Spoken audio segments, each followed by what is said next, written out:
C'è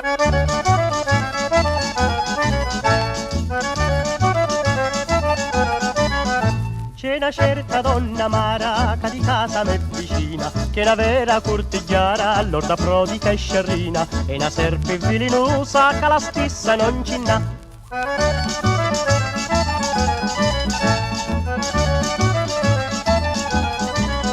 Si duvidi a Don Giovanni che è vestito ben pulito, si invidi e soppe ranni, se si ingigna poi in vestito, sparadici in cucchia a menta senza affatto casa benta.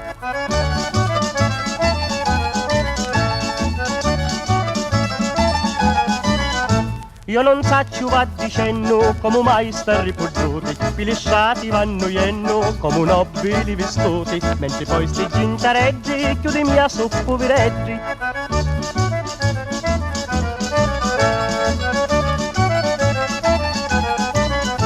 È una vera invidiosa, ma di chi di malantini, trova sempre qualche scusa per sparrare ai vicini, e li sparra a bocca amara come un pana cortigiara.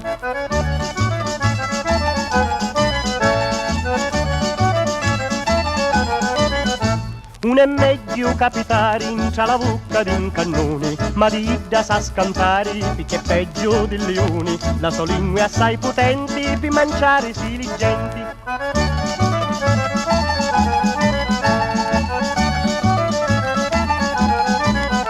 Se tu senti poi l'odore di pittura o di mangiare, già se mangia in tutte l'ore senza fare sammitare, come poi lassa la seggia, ne esci fuori e li stilleggia.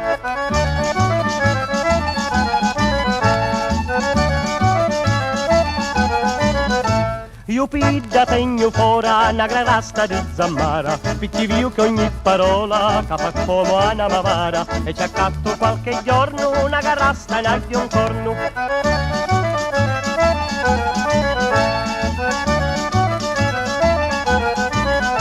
Fino ognuno sa guardare, picchi usa volentieri, le mariti da rubare e contorta le muglieri, ma lo fa sta murrettosa, picchi è vero invidiosa.